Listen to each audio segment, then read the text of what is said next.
It was a pretty quick ramp up, actually. I was focused on another project, which ultimately didn't happen, and then this came in, and it was one of those things that I'd heard about. I'd heard that this great script existed, and because Mark Wahlberg is with the same agency as me, and so I'd heard about it internally, and I kind of resisted reading it because I wanted to focus on this other thing.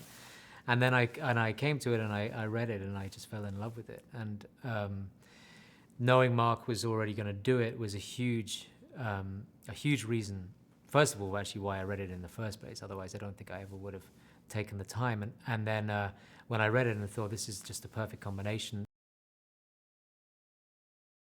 It's a really rare beast in modern Hollywood, I think, because it's a character-driven piece rather than a plot-driven story. And there's very little cause and effect. It's very much a freewheeling story about a man searching for his own identity and coming up with a plan to kind of, in a way, expose who he truly is. A man trapped in a kind of gilded cage of privilege and opulence who uses the means of gambling to actually escape his past and become a true individual, a guy outside of the system. So kind of like a Randall P. McMurphy in One Flew Over the Cuckoo's Nest. He's a true outsider who's sort of raging against the machine and looking for his individuality. And it's a throwback. For me, it's a throwback to the great American movies of the 70s. It's a really appealing character in many ways because he gets to do and say the things that I think we all would like to. But it doesn't necessarily make for a particularly likable character. And I think that's what's so great about what we have as an opportunity, because we have such a likable actor in Mark Wahlberg, and then combined with this character who's so nihilistic and just has that ability to sort of, get under people's skin and call people for what they truly are. It's kind of a Clark Kent story in a way, because by day he's this literature professor working in a Californian university that is unnamed, and then by night he's this sort of owl, nocturnal animal that kind of inhabits and explores these very hidden, behind closed doors worlds of both very high society, elitists, exclusive gambling houses up in the Hollywood Hills, and then also the much, much more underworld Korean sort of criminal enterprises that exist in Koreatown and downtown that go on literally underground. These three guys, one is a elderly Korean man called Mr. Lee. The other one, and he's played by Alvin Ing, and the other one is played by Michael K. Williams, who plays this sort of African-American, very politicized, sort of Black Panther type of the 21st century, a character called Neville Baraka.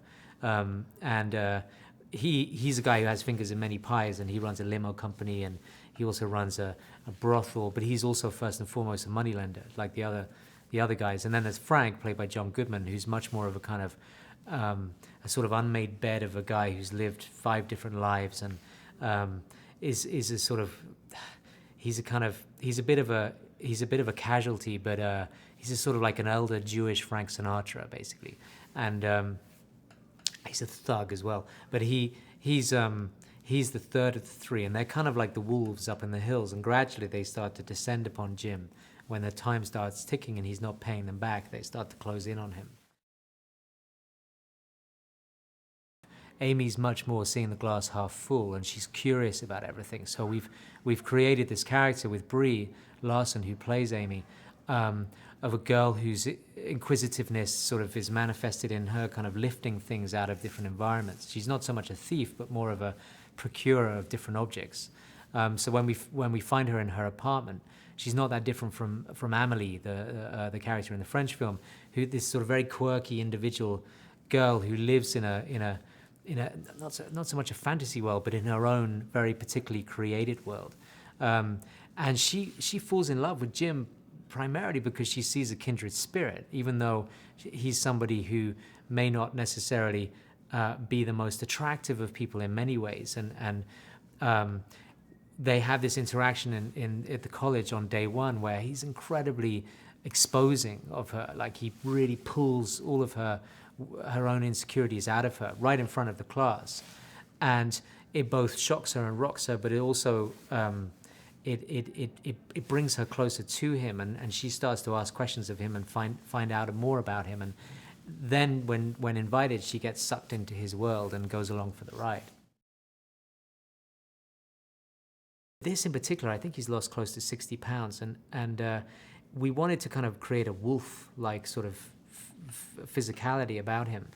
And he's now also at that age where I think, you know, he has this extraordinary character face. He's obviously still very much the handsome movie star that he's always been, but he has this amazing kind of haunted look. When the skinnier he gets, the more you see the life in the eyes rather than everything around it.